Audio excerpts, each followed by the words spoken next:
오늘 주시는 하나님의 말씀은 욥기 1장 6절에서 12절입니다. 다 같이 일어나셔서 한 절씩 교독하겠습니다. 하루는 하나님의 아들들이 와서 여호와 앞에 섰고 사탄도 그들 가운데 온지라. 여호와께서 사탄에게 이르시되 내가 어디서 왔느냐? 사탄이 여호와께 대답하여 이르되 땅을 두루돌아 여기저기 다녀왔나이다. 여호와께서 사탄에게 이르시되 내가 내 종 욥을 주의하여 보았느냐? 그와 같이 온전하고 정직하여 하나님을 경외하며 악에서 떠난 자는 세상에 없느니라. 사탄이 여호와께 대답하여 이르되 욥이 어찌 까닭 없이 하나님을 경외하리이까? 주께서 그와 그의 집과 그의 모든 소유물을 울타리로 두르심 때문이 아니니까. 주께서 그의 손으로 하는 바를 복되게 하사 그의 소유물이 땅에 넘치게 하셨음이니이다. 이제 주의 손을 펴서 그의 모든 소유물을 치소서. 그리하시면 틀림없이 주를 향하여 욕하지 않겠나이까? 같이요. 여호와께서 사탄에게 이르시되 내가 그의 소유물을 다 내 손에 맡기노라. 다만 그의 몸에는 내 손을 대지 말지니라. 사탄이 곧 여호와 앞에서 물러가니라. 아멘. 먼저 기도드리겠습니다. 사랑이 많으신 하나님 아버지, 오늘 주님의 날입니다. 주님의 사랑하는 자녀가 함께 모여 예배를 드립니다. 이 예배를 흡양하여 주옵소서. 특별히 오늘의 말씀 속에 저희들에게 일러주시는 욥의 생애를 통하여 저희를 돌아보게 하여 주옵소서. 진실로 온전함으로 우리 앞으로 나아가는 저희들 되게끔 성령 하나님 동행하여 주옵소서. 예수님의 이름으로 감사하며 기도합니다. 아멘. 욥기는 참으로 우리가 볼 때 여러분들 평생에 많이 대했겠지만은 그렇게 한 마음으로 쉽게 듣는 성경의 말씀은 아닌 듯합니다. 왜냐하면 욥기 내용은 시작할 때에 이미 사탄과 하나님이 대화하는 천상의 회의가 2번 열립니다.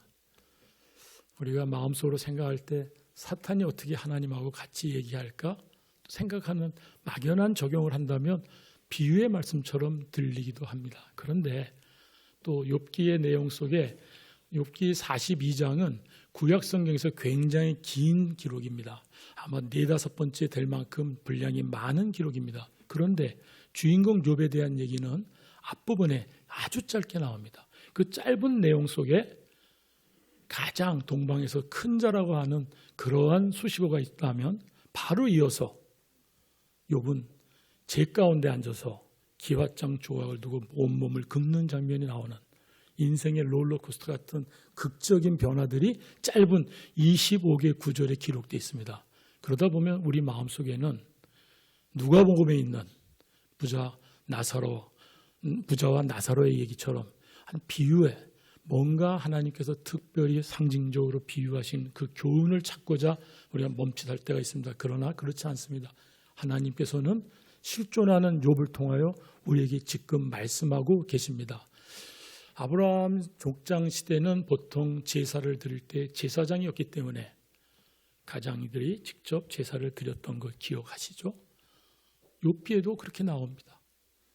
10명의 자녀들이 부유한 삶 속에서 매일 잔치하는 그 모습 속에 염려하여서 번제를 직접 드리는 장면이 나옵니다. 아마 족장시대였을 거라고 생각합니다. 성경학자들은 그래서 주전 2000년에서 1800년이 보통 그곳의 족장시대 아닐까라고 하지만 또 학자들은 1400 또는 900년까지 내려갑니다. 그러나 정확히는 알 수는 없습니다. 야곱시대의 화폐가 기록되어 있습니다. 2가지 표현입니다만 같은 겁니다. 쾌시타나 크시타나 같은 말입니다. 창세기나 여호수아에 나와 있는 이 용어는 주조화폐 전에 일정한 금속의 무게를 갖고 화폐를 썼던 단위입니다. 이 단위가 등장하기 때문에 야곱시대 같이 족장의 시대 맞을 거다 생각합니다. 그리고 나오는 갈대아 사람, 바로 아브라함, 갈대아 우르의 출신, 우리의 지역에 대한 이해들이 되죠. 실존하는 인물입니다. 나이가 한 200살이 넘었을 거라고 생각됩니다. 왜냐하면 우리의 기록에는 140년 살았다 이렇게 되어 있습니다. 개역개정에는. 그런데 70인경에는 다 다르게 써 있습니다. 고난을 받기 시작부터 170세를 더 살아. 그래서 240세를 향수하였다 이렇게 되어 있습니다. 그 시간을 조합하면은 어떻게 될까요? 210에서 240이라는 숫자가 나옵니다. 그러니까 200살이 넘은 족장 시대의 삶의 나이가 그렇게 길었습니다. 또 그렇게 연결해 볼 수 있습니다. 또 지역 우수한 데는 어딜까 우리가 생각해 본다면 에돔 땅 어딜 것이다 봅니다. 에레미야가 나옵니다. 에레미야에는 죄송합니다. 제가 갑자기 우수 땅에 사는 딸 에도마 이런 용어를 씁니다. 지역명과 사람의 부족을 같이 연결하는 그런 표현을 쓴다면 아마 에돔 땅 어느 지역에 있을 것이다 생각할 수 있습니다. 그래서 욥기에 등장하는 갈대 사람이 새무리로 들어오고 스밧 사람이 쳐들어왔다는 그러한 내용, 또 욥의 친구 대만이라는 것, 이것은 지역의 의미에서 에돔 지역, 우리가 아는 가나안 남동쪽 지역 이렇게 생각됩니다. 빨간 걸로 표시되어 있을 겁니다. 우리 교회의 비전을 우리는 너무 잘 압니다. 그래서 우리 모든 교우들이 한꺼번에 예수 그리스도를 전파하는 삶을 살고 각 사람을 권하고 있고 모든 지혜를 통해서 가르치고 있습니다. 왜 그럴까요? 우리의 간절한 바람은 성경의 말씀처럼 우리 모든 각 사람을 그리스도 안에서 완전하게 세우기 위한 것입니다. 이 일에 우리가 협력하여 함께 살고 있습니다. 그런데 이 완전함에 대한 단어가 어떤 뜻일까 한번 살펴보고자 합니다. 개역개정 우리 말씀은 완전한, 이것은 킹 제임스 바이블에 똑같이 퍼펙트란 단어로 써 있습니다. 근데 완전하다 그러면 우리의 뉘앙스에는 완결해야 되는 거다. 죄의 없음, 무죄함까지 우리가 생각하게 될 겁니다. 성경 속에 나오는 완전함은 우리가 그렇게 연상하게 됩니다. 그렇지만은 헬라어에는 안설폰, 텔레이온 이렇게 됩니다. 그들은 이것을 성인, 성숙한 자 이렇게 얘기합니다. 텔레이온은 텔로스라는 용어에서 유래됐습니다. 그 뜻은 궁극적인 목적입니다. 어떻게 보면 한계로서의 도달점을 말할 때 쓰는 용어입니다. 이 말을 풀어서 얘기하면 이렇습니다. 이 땅에서는 예수 그리스도가 재림하시는 그날까지 그리스도와 연합해서 어린아이의 상태와 같지 않게끔 거짓의 유혹에 빠지지 않게끔 영적 성숙함을 계속 일어나는 향하여 가는 자라나야 하는 것을 말할 것입니다. 그런 측면에서 이 텔레이오는 우리가 퍼펙트보다는 성숙한 또는 충분히 성취된 온전하다는 뉘앙스를 보는 것이 더 적절한 표현일 것입니다. 우리가 잘 아는 already but not yet이 있습니다. 믿는 자들은 우리의 부족함을 변명할 때 not yet입니다. 너무 익숙한 말입니다. 그런데 실질적으로 우리가 바라볼 때 이 완전한 온전한의 의미는 예수 그리스도가 오심으로 인하여 하늘나라가 가까워했다는 선포 속에 복음을 접하며 우리가 이미 천국을 맛보고 있습니다. 그럼에도 불구하고 참 자유함, 영원한 자유함은 예수님의 재림으로 완성되는 것입니다. 그런 측면에서 볼 때 이 완전하다는 것은 절대적 완전보다는 상대적으로 계속 앞서 나가야 되는 온전함을 말하는 것입니다. 다시 말해서 이 땅에서는 완전한 자가 없다는 것을 먼저 알아야 됩니다. 왜 이 말씀을 드리냐면 오늘 나오는 우리 욥기의 주인공 욥이 바로 그러하기 때문입니다. 1장 1절에 이렇게 나옵니다. 우스 땅에 욥이라 불리는 사람이 있었다 말합니다. 우리 개역개정에는 긴 수식어 뒤에 욥이 나옵니다. 실질적으로 히브리 성경에는 표현이 이시하야랍니다. 이시는 사람입니다. 이시하야 사람이 있었다. 한 사람에 대해서 욥기 42장의 첫 단어로 우리의 마음, 우리의 생각, 우리의 눈을 집중시키기를 성경 원저자 하나님은 말씀하시는 것 아닌가 생각합니다. 그런데 1장 8절에 보면 하나님께서 다시 한번 강조하시는 게 있습니다. 사탄에게 말씀하실 때 여러분들 내가 내 종 욥을 보았느냐? 그와 같이 온전하고 정직하며 하나님을 경외하여 악에서 떠난 자가 세상에 없느니라. 세상에 없다는 것은 우리가 잘 아는 유일무이한 매우 유일한 것, 상징적인 것, 대표하는 것. 그렇다면 음현동교의 비전에 맞춰서 우리가 표상으로 삼아야 될 사람인 것입니다. 실질적으로 이러한 욥의 말 속에 짧은 소개 속에 우리는 하나님이 두 가지를 우리에게 보여주십니다. 여러분들이 읽으시면서 벌써 깨달았어요. 첫째는 내종 욥은 세상에서 유일한 온전한 사람이다. 분명히 말씀하고 계시지 않습니까? 1장 1절에 욥을 부각시키면서 말씀하는 그 내용 등에는 온전함에 대해서 네 가지로 표현. 온전하고 정직하며 하나님을 경외하며 악에서 떠난 자라는 용어로 욥을 설명해 줍니다. 그런데 1장 8절에 이어서 똑같이 말합니다. 그와 같은 자가 없다라고 말합니다. 강조하는 겁니다. 또 2장 3절에 연이어서 강조해 주십니다. 그런 사람이 없다라고. 하나님께서 일부러 욥을 그렇게 강조하면서 설명함에도 불구하고 또 한 번의 말씀을 하시는데 내 종 욥을 주의하여 봐라 합니다. 물론 사탄에게는 내가 내 종 욥을 주의 깊게 보았느냐라고 해서 과거로 말씀하지만은 오늘 제목은 내 종 욥을 주의 깊게 보라라고 고쳤습니다. 왜? 우리가 이 말씀으로 욥을 통하여 하나님의 메시지를 묵상하기를 원합니다. 하나님께서는 주의하여 보라라는 말씀을 세 번에 걸쳐서 얘기하는데 첫 번째는 1장 1절의 선포를 통해서 주의하여 보라라고 말씀했다고 저는 그렇게 묵상이 됐습니다. 그리고 1장 8절에 내 종 욥을 주의하여 보았느냐, 2장 3절에 내 종 욥을 주의하여 보았느냐 강조하고 계십니다. 우리는 욥기 42장을 붙들고 욥을 통해서 하나님 무엇을 말씀하시는 걸 보아야만이 의미 있는 묵상이라고 생각합니다. 주의하여 본다는 말은 하사모타 리베카 이렇게 말합니다. 하사모타 리베카. 하사모타는 수음이라는 노타 두다에 대한 의문사로 바꿔놓은 겁니다.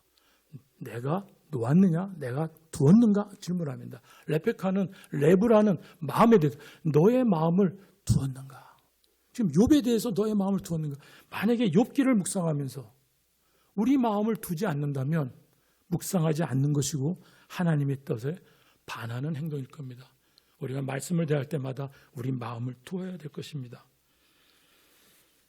우리가 욥기를 통해서 두 가지를 꼭 알고 싶습니다. 제가 1년 동안 기다린 시간입니다. 1년에 한 번씩 주일에 말씀을 전하게 해주시는 목사님의 그 열린 마음에 협동 목사들이 이렇게 앉아서 말씀을 나누는데 1년간 기다렸습니다. 연초에 보니까 저의 순서에 욥기가 시작되게 돼 있었고 목사님은 모든 준비가 완벽하게 되셨기 때문에 다음 주부터 욥기가 5주에 걸쳐서 설명이 되십니다. 큰 묵상으로 은혜되기를 바랍니다. 그런데 마침 오늘 이 처음 부분에 본문이 없어서 제가 처음 부분의 본문으로 여러분을 만나 뵙게 됐습니다. 하나님이 보증하시는 욥의 온전함을 보고자 합니다. 하나님이 그걸 우리한테 보라 그랬기 때문에. 그런데 욥 전체를 통해서 하나님은 정말 어떤 온전함을 우리한테 말씀하고 계시는지 욥기를 통해서 이 두 가지를 묵상하고자 합니다. 먼저 욥은 어떤 사람일까요? 이미 읽었습니다. 우리가 우스 땅 사람입니다. 우스 땅은 이방 쪽입니다. 가나안. 그래서 이방 사람이라고 우리가 말합니다. 아브라함의 족보 또는 계보의 이름이 없다면 소개되지 않았다면 일단 이방 사람입니다. 그런데 내 종이라 하나님은 직접 말씀하십니다. 내 종이라. 은혜의 지명입니다. 어떤 이유인지 우리는 알 수 없습니다. 성경에 그렇게 나와 있습니다.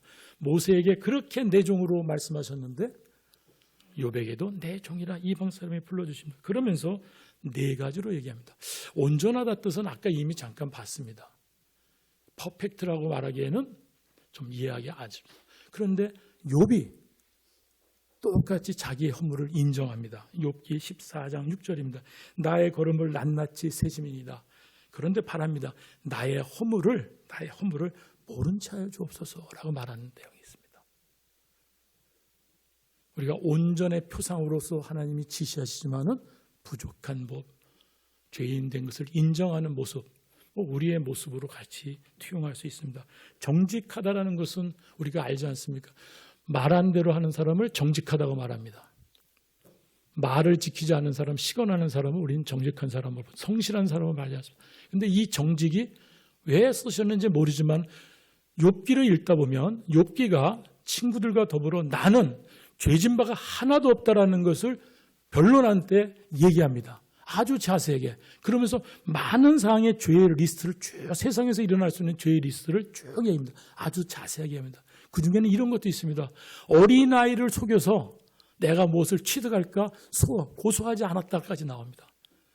상황을 이해해 보시면 가난한 자, 과부, 고아, 남종과 여종에게, 배고픈 자에게 다 베풀고 있는 욥의 모습을 보면 욥은 정말로 우리가 같은 일상에서 외면하고 모른 체 할 수 있는 적극적이지 않은 그러한 소극적으로 나오는 죄까지도 죄라면 욥은 하지 않았어요.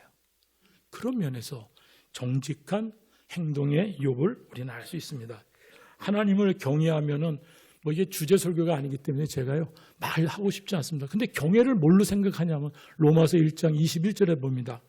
하나님을 알고 있는 우리들이지만 하나님을 영화롭게도 하지 않고 또 하나님께 감사하지 않는 로마 교회를 향해 말할 때 나왔습니다. 우리가 믿는 자로서 하나님을 영화롭게 하고 감사하는 부분에 있을 때 욥은 경외하는 자라고 얘기합니다. 이 모든 것이 다 같습니다. 악에서 떠난 자의 모습입니다. 이렇게 말씀하시면서 우리에게 두 가지로 하나님이 전달해 줍니다. 이 말씀 속에 욥의 온전함을 우리가 이제 찾아내야 됩니다. 주의하여 보라 그러신 하나님의 말씀 속에 우리가 무엇을 볼까? 이제는 성령님 하나님의 의존하면서 봐야 됩니다. 첫 번째 온전한 모습이 우리한테 이렇게 쓰여 있습니다. 우리의 본문 바로 앞입니다. 욥은 딸 7의 아들과 딸 3, 아주 다복한 가정을 이룬 것을 알 수 있습니다. 그리고 양이 7천, 낙타가 3천, 소가 500, 암나귀가 500, 종들도 많은 거부였습니다. 그래서 그걸 표현하기를 동방에서 가장 큰 자다라고 합니다. 훌륭한 자라는 용어를 썼습니다. 그리고 그 아들들이 자기 생일마다 잔치를 했습니다. 그럴 때마다 욥은 자기의 자녀들이 혹시나 하나님을 욕되게 했을까, 또 보이지 않는 마음으로 하나님께 범죄했을 것을 두려워서 매일 아침에 한 사람 한 사람마다 명수대로 번제를 드렸다는 게 이것이 욥의 온전함의 하나의 사실입니다. 이거를 보라 그런 것 같습니다. 첫 번째. 그렇다면 저희의 삶 속에 욥처럼에 대한 흉내를 내야 됩니다. 아마 내년도부터는 큐티를 강화하시는 걸로 알고 있습니다. 우리가 여기 말하는 번제를 드리는 것들, 말씀에 묵상하는 것들, 우리 이 시작이 온전함의 시작이 될 수 있습니다. 가장 훌륭한 또는 위대한 이런 표세에 대해서 가돌이라는 말을 쓰는데 가돌은 크다는 뜻입니다. 여기에 우리가 멈칫할 수밖에 없습니다. 훌륭하게 유명해지고 위대해지고 성공한 자만이 우리가 말하는 온전함의 조건인가? 라고 생각할까 봐 그렇습니다. 번영신앙에서는 그렇게 말합니다. 그걸 입증할 수 있습니다. 그렇지 않습니다. 우리는 절대 그렇지 않습니다. 그렇다면 이 말씀에 우리는 어떻게 해석해야 될까요? 욥의 팩트, 그때의 그 모습을 성경 저자께서 알려주시면 욥은 그렇게 부유한 삶을 살았어라고 말합니다. 우리는 어떻게 해석할까요? 이렇게 해석하면 좋겠습니다. 재물과 자녀의 큰 축복을 누린 가장 큰 거부였는데 그는 오만하지도 부도덕하지도 거짓되지도 탐욕에 넘치지도 않은 삶을 살았다라고 우리는 확대 해석하는 게 의미 있는 해석이 아닐까. 그런데 진짜는 이렇습니다. 매일 아침에 그런 거부가 매일 아침에 자녀를 위하여 범죄를 드렸다는 매우 세심한 성결된 신앙생활의 소유자임을 우리가 발견해야 될 거예요. 이것을 하나님은 보라고 하시는 것 같습니다. 이 모습을 쫓아가야만 할 것입니다. 두 번째는 저희 본문 뒤에 나옵니다. 우리의 본문 속에 사탄이 이제 하나님의 허락을 다시 봐서 하나님께서 사탄의 손에 넘겨주실 때에 일어나는 일입니다. 스밧 사람이 갑자기 와서 소나기를 빼앗고 칼로 종들을 죽였다 합니다. 하나님의 불이 떨어져서 양과 종을 살라버렸다 전합니다. 그리고 갈대아 사람이 새 무리로 와가지고 낙타를 뺏어가고 또 칼로 종들을 죽였단 말이에요. 마지막에는 큰 바람이 와서 침대 귀퉁이를 쳤고 그래서 무너졌고 그들이 죽었습니다. 주인의 자녀들 10자녀가 죽은 걸로 우리는. 근데 이 모든 말의 사건이 한날 한시에 일어난 것 같아요. 제가 시간상 안 읽었는데요. 여러분들 아시죠? 한 사원이 와서 말합니다. 내 혼자만 살아서 말씀드립니다. 근데 그 말이 마치기 전에 또 한 사환이 와서 이것이 이렇게 전달된 겁니다. 길지 않는 이 말씀을 요약 축약이 아니라 우리는 그대로 믿는다면 한날 한시에 동시다발적으로 이 사건이 벌어지고 있습니다. 그런데 욥은 이렇게 말합니다. 이렇게 모습을 보입니다. 일어나 겉옷을 찢고 머리털을 밀고 땅에 엎드려 예배하였습니다. 그러면서 우리가 잘 아는 알몸으로 나왔은즉 알마로 돌아가리라 말합니다. 주시니도 여호와 거두시도 여호와, 이런 고백을 욥은 합니다. 그래서 찬송까지 합니다. 그러면서 이 모든 일에 범죄하지 아니했다라고 합니다. 이것이 온전한 욥의 모습입니다. 그래서 우리한테 주의에게 보라고 말합니다. 그런데 이것을 상상할 수 있습니까? 그냥 술술 읽으니까 그런가 보다죠. 상상할 수 없지 않습니까? 왜냐하면 우리가 이런 고통을 당해 본 적은 진짜 없지 않습니까? 모릅니다. 제가 몰라서 그러는지. 그럼에도 불구하고 욥의 아픔에 대해서 욥이 겪는 이 고통을 어떻게 이해해야 될까? 묵상 내내 가장 힘들었던 점이었습니다. 솔직히. 한 달 이상을 묵상하는 도중에 어느 날 제가 진짜 멈칫했습니다. 전혀 아무것도 못했습니다. 제 서재에서 모든 걸 내려놓고 나와서 큰 숨을 쳤습니다. 너무 마음이 답답함을 주셨어요. 저는 약간 공황장애 같은 느낌 같은 그런 건 아닌지 잘 모르겠습니다. 그러나 너무 숨이 답답했습니다. 그런데 역겨웠습니다. 우리의 아픈 소식을 우리가 한꺼번에 들을 때 나의 형제들이, 나의 조카들이 그런 일을 만약에 당한다면 아이가 크게 아파도 우리는 어떻게 할 줄 몰랐던 경험은 있습니다. 그런데 욥한테는 10아이가, 온 재산이, 종들이 처참하게 죽고 다 빼앗겼던 그런 모습 속에서 욥의 모습입니다. 이해가 됩니까? 온 재물과 10자녀들, 또 그들의 생명까지 한시 빼앗긴 황망함이죠. 너무나 처참한 가운데 있는 욥임에도 불구하고 온전함을 지켰길래 하나님께서 내 욥을 보라고 말합니다. 내 욥을 보라. 이 모든 일에 범죄하지 아니하고 하나님을 원망하지 않았다. 우리가 어려운 일을 당할 때 우리도 모르게 원망할 겁니다. 직접적으로는 사람 속의 원망도 있겠지만 깊이 한탄할 때는 독백하면서 하나님을 원망할 때가 있습니다. 그러나 욥은 하지 않았다라고 기록. 세 번째 온전한 욥의 모습입니다. 욥이 모든 것을 견뎌냈을 때 사탄은 다시 한번 하나님께 말합니다. 하나님이 여태까지 지켜주신 걸로 온전한 욥을 보면서 아닙니다.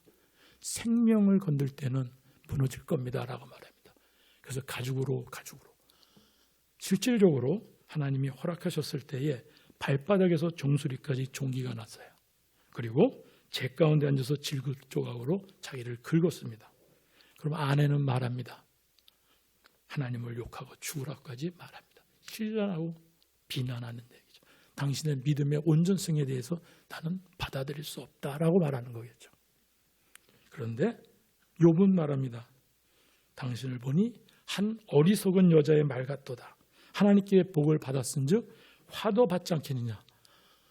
정말 놀라워. 어떻게 보면은 슬로건 같은 거죠. 우리가 과연 이 일을 해낼 수 있을까요? 우리의 모든 정체성이 무너지고 아마 생명까지도 우리가 놓을 만큼 황당한 상황일 겁니다. 이 모든 어려움에. 그런데 성경은 기록합니다. 이 모든 일에 입술로 범죄하지 않았다. 입술로. 입술은 굉장히 연약한 부위 같아요. 우리의 마음을 전달을 하지 않습니까? 삐죽빼죽 부르러 떨기도 하고 소리치기도 하고 한숨을 내뱉을 수 있는 입술입니다. 그런데 입술로도 범죄하지 않았다. 성경은 분명히 기록하고 있습니다. 가죽으로 가죽을 바꾸는 참혹한 수치와 생명의 위협에도 지켜진 온전함입니다. 이 말은 내 목숨을 건들 때는 아마 가만히 있지는 않을 거야. 그러니까 목숨을 흔들었을 때 변화가 있을 거야 라는 것입니다. 우리가 목숨을 위험을 받을 때 성인군자처럼 가만히 있을 수 있는 사람은 아무도 없을 겁니다. 그 말은 뭐냐면 정당방위에 대한 행위예요. 욥에 대해서 그 목숨을 해하는 문제를 제기했을 때 욥은 자기 생명을 지키기 위해서 분명히 꿈틀거리고 반응할 것입니다. 그런데 하나님 말합니다. 오케이 해봐. 하지만 생명만은 건들지 마라. 그래서 내온 하나의 사탄의 시험이었습니다. 그런데 욥은 이 모든 일에 입술로도 범죄하지 않았다고 말합니다. 제가 열심히 달려와서 2장 10절까지 말씀을 다 전했어요. 여러분이 아는 스토리처럼 전했어요. 그런데 주의 깊게 보라는 말씀은 이 위에는 없습니다. 하나님이 여기에 대한 멘트가 하나도 없습니다. 그렇다면 오늘의 주제를 보면 욥기는 여기서 끝나야 될 것 같아요. 그런데 하나님이 어떠한 관심과 뭐를 표현하지 않았음에도 불구하고 2장 11절부터 마지막 42장 17절까지 너무나 긴 욥기가 그대로 떡 있습니다. 우리는 무엇을 바라봐야 될까요? 저는 이 나무 부분에서 하나님이 원하는 참다한 온전함에 대해서 말씀하지 않나 그렇게 묵상돼서 이 부분을 나누고자 합니다. 욥의 이야기는 아직 95%의 분량이 남았습니다. 그런데 주의하여 보라는 말씀이 기록되어 있지 않습니다. 자, 남은 이야기 속에는 욥의 세 친구가 바로 등장합니다. 우리가 아는 세 친구입니다. 대만 사람 엘리바스, 수아 사람 빌닷, 나아마 사람 수발. 이들과 1대1로 3회에 걸친 논쟁 변론을 합니다. 서로 간에 신학적이든 신앙의 이유든 자기가 아는 하나님에 대해서 신앙 노선에 대해서 그 기준을 갖고 엄청난 논쟁을 이렇게 길게 합니다. 마지막에는 세 사람을 향해 욥이 말하면서 갑자기 엘리후가 개입됩니다. 부스 사람 바라겔의 아들 엘리후, 이 나이가 어린 사람이라서 엘리후의 얘기가 진행됩니다. 욥에게도 세 친구에게도 문제제기를 하면서 기록됩니다. 그런데 하나님이 폭풍 가운데 욥에게 답하십니다. 왜냐하면 욥의 마지막 부르짖음이 있습니다. 자기가 너무 힘들었을 때 하나님께 전능자여 좀 내게 대답하소서. 이게 무슨 일입니까? 울부짖는 그 소리에 전능자를 부르면서 울부짖는 소리에 하나님이 대답하시는데요. 그래서 오늘 이 내용을 간단히 보고자 합니다. 그럼으로써 하나님의 온전함을 우리에게 알려주신 온전함을 알기를 원합니다. 욥의 회개를 세 번역으로 한번 보겠습니다. 욥이 회개한 게 마지막에 나옵니다. 욥이 주님께 대답하였다. 주님께서 못하신 일이 없으다는 걸 이제 저는 알았습니다. 주님의 계획은 어김없이 이루어진다는 것도 저는 깨달았습니다. 3절입니다. 잘 알지도 못하면서 감히 주님의 뜻을 흐려놓으려 한 자가 바로 저입니다. 깨닫지도 못하면서 함부로 말을 했습니다. 제가 알기에는 너무나 신기한 일들이었습니다. 주님께 말씀하셨습니다. 주님께서 들어라 내가 말하겠다. 내가 물을 터이는 내게 대답하여라 하셨습니다. 주님이 어떤 분이시라는 것을 지금까지는 제가 귀로만 들었습니다. 그러나 이제는 제가 제 눈으로 주님을 뵀습니다. 그러므로 저는 제 주장을 거두어드리고 티끌과 잿더미 위에 앉아 회개합니다. 3절입니다. 잘 알지도 못하면서 감히. 이것은 모든 결론의 끝입니다. 친구 셋과 엘리후는 직접 말만 듣습니다. 실질적으로 우리는 우리의 변론을 이렇게 길게 할 겁니다. 우리의 가정에서도, 우리 직장에서도, 또한 우리의 어떤 사회관계 속에서도 어떤 문제사항이 되면 우리는 소통하는 대화를 주셨기 때문에 말합니다. 그러나 말이 대개가 세 친구처럼 욥처럼 자기들의 주장, 자기의 의 속에서 할 겁니다. 어떻게 보면 어떤 범죄도 저지르지 않았다는 확신하는 욥의 입장에서는 너무나 답답했었을 것입니다. 그러다 보니까 욥은 31장의 아까 말씀처럼 일일이 자기를 변론합니다. 난 이런 죄를 짓지 않았습니다. 이런 죄를 짓지 않았습니다. 계속합니다. 모든 것을 리스트업했을 때 자기가 합니다. 나는 어떤 죄도 짓지 않았습니다. 라고 합니다. 어떤 죄도 짓지 않았다는 말의 반대말은 뭘까요? 나는 죄인이 아닙니다. 나는 의로운 사람이다. 그러면서 전능자여 대답하십시오. 내가 틀리면 나를 고소하세요. 라고 돼 있어요. 이에 성경 우리 말씀 속에는 이어서 나옵니다. 이 모든 욥이 한 말을 자신을 의인이라고 여겼다라고 말하고 있다고. 하나님이 원하시는 온전함을 위해서 이 모든 걸 남겨주신 것 같습니다. 보증하다, 보장하다라는 말이 있습니다.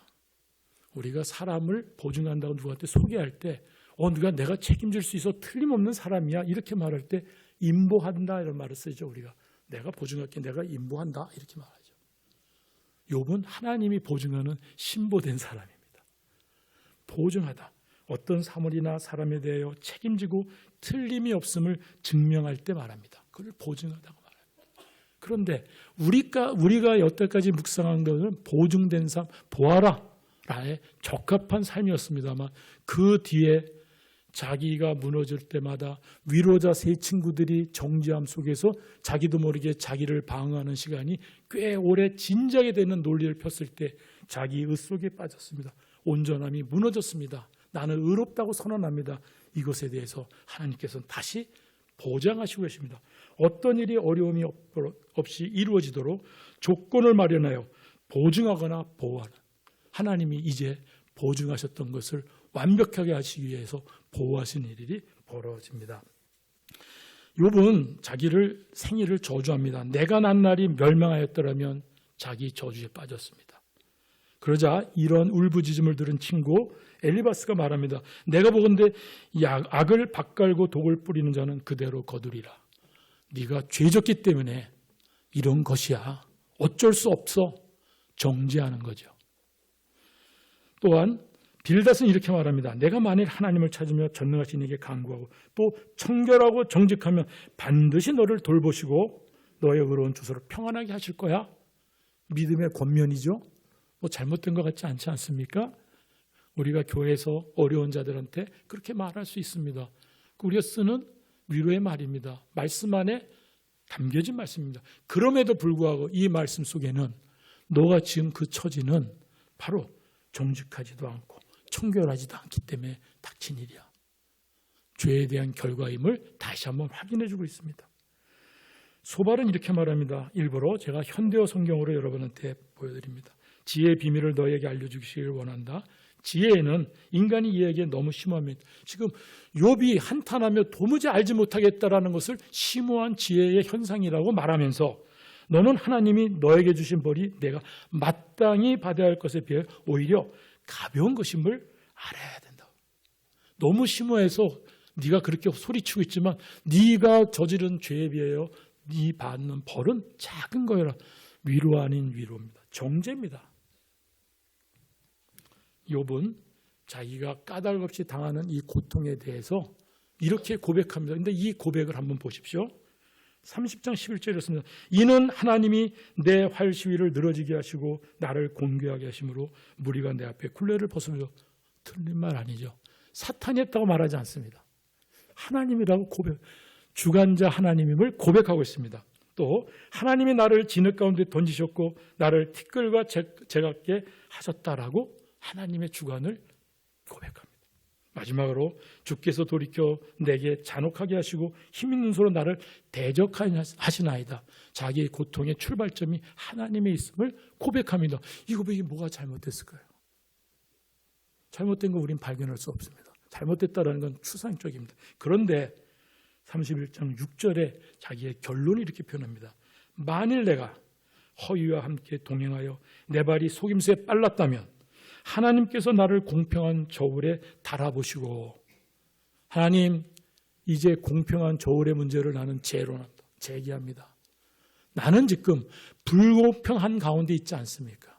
하나님은 정의 공정의 하나님 아니신 것 같습니다 라고 말씀하는, 나의 온전함을 아시기를 바라노라 라고 합니다. 굉장히 지극히 당연한 모습 같아요. 우리는 더 할 것 같아요. 더 울부짖으면서 따질 것 같아요. 어쩌면 하나님을 부인할 수도 있는 상태로 빠져들지도 모를 것 같습니다. 이렇게 욥이 말했습니다. 마지막에 말합니다. 나의 변명을 들어달라고 말한다. 누구에게? 전능자에게 말합니다. 전능자가 내게 대답하시기를 바랍니다. 나를 고발하든지, 내가 고발할 자가 있으면 고발하도록 하십시오. 이제는 뭐 갈 대로 다 간 것처럼 선언하는 겁니다. 내가 말한 것이 틀리다면 고발해도 됩니다. 이제 전능자 대답해 주세요 라고 말하고 있습니다. 다른 말로 하면 자기를 의롭다 선언했습니다. 욥이 자신을 의인으로 여김으로 그 세 사람이 말을 그쳤다라고 성경은 기록하고 있습니다. 이제 하나님이 등장하셨습니다. 하나님께서 말씀하십니다. 질문으로 얘기하십니다. 그런데 너가 왜 그렇게 고통 속에 왔는지 아니, 너희 아들이 왜 죽었는지 아니, 이런 얘기는 하지 않습니다. 다른 방향으로 얘기하십니다. 내가 땅에 기초를 놓을 때 내가 어디 있었느냐? 내가 깨달아 알았거든 말할지니라. 창조주 하나님께서 내가 창조주임에 대한 얘기입니다. 창조 때 너 뭐했지? 알면 얘기해봐라. 미물이죠. 태어나기도 전. 피조물입니다. 할 말이 없습니다. 두 번째 말합니다. 어느 것이 광명이 있는 곳으로 가느냐? 어느 것이 흑암이 있는 곳으로 가는 길이냐? 대답해봐라. 해와 달의 운행과 처소를 말해봐라. 어떻게 말하겠습니까? 아무도 못 말하죠. 우리가 지금 알고 있는 천문학적인 얘기를 나눠서 말할까요? 그것이 하나님께 묻는 질문의 대답이라고 말할 수 있겠습니까? 아니죠. 하나님은 그 말의 질문의 의미를 담아서 마지막 질문하십니다. 네가 말한 고소장을 쓰라는 것에 대한 얘기입니다. 불공평에 대한 얘기입니다. 내가 내 공의를 부인하려 하느냐? 너가 만족하지 않는 지금 상황 때문에 내가 불공평하고 불공정하다고 말하느냐는 겁니다. 내 의를 세우려고 네가 하나도 죄짓지 않았다고 말하는 그 주장을 완성시키고자 입증하고자 나를 악하다고 말하겠느냐? 나를 악하다.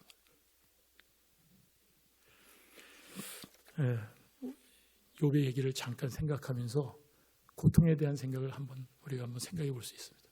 세상을 살다 보면 고통이 이유가 있는 고통으로 이해될 때가 있고요. 전혀 이유를 모르는 고통이 있을 때가 있습니다. 우리가 힘든 고통 속에 이유를 알 만한 것들은 자기 몸 관리를 잘 못했을 때 오는 아픔이나 자기가 부주의한 행동 때문에 다치게 되는 것, 그럼 이유를 금방 찾습니다. 내가 좀 조심할 걸. 내가 성실하게 열심히 생활을 해서 가정을 이끌어가야 되고 자기 삶을 채워가야 되는데 그렇지 못할 때가 있지 않습니까? 사람이라는 게 어떤 거에 혹 빠져서 어떤 거에 집중하다 보면 자기의 삶을 잘 돌아보지 못하는 삶에 대한 불성실 때문에 자기 좋아하는 것은 성실했겠지만 결국은 어려운 지경에 있는 것 우리가 알 수 있습니다. 사람 관계에서도 그렇지 않습니까? 내가 모든 사람하고 매우 좋은 관계를 맺는 것 같지만 그러나 내가 말에 본때가 없고 말투도 나쁘고 남의 말을 잘 이해하지도 못하며 내 말도 잘 전달하지도 못하는 미숙한 것 때문에 사람 관계가 안 될 때가 있죠. 그런 것들은 고쳐나가면 될 고통들일 겁니다. 개선시킬 수 있겠죠. 그런데 까닭없는 고통이 또 있습니다. 똑같은 요소에서 일어나죠. 내가 열심히 건강관리했지만은 그럼에도 불구하고 내 건강이 안 좋을 때 이해 못하잖아요. 어떻게 했습니까? 왜 나에게 이런 일이? 그렇지 않을까요? 사업도 직장생활도 그렇죠. 나는 회사의 기준에 따라 사업할 때도 열심히 성실하게 했음에도 불구하고 그 결과가 그렇게 넉넉하지 않을 때 도대체 이유가 왜 그렇습니까? 우리는 말할 수 있습니다. 사람 관계도 그렇죠. 최선을 다해서 나는 그 사람을 배려했고 그 사람과의 좋은 관계를 유지하는 모든 역할을 다 했음에도 불구하고 그 부분이 통하지 않고 관계가 흩어질 때 왜 사람들과 나는 이렇게 될까? 답을 찾지 못할 때가 있습니다. 한 차원 다른 얘기를 하겠습니다. 우리가 너무 많이 보고 있는 뉴스입니다. 이미 우크라이나 전쟁에 대한 큰 사건이 일어날 때 우리는 1년여 이상 많은 얘기들을 주변 사람들과 하게 됩니다.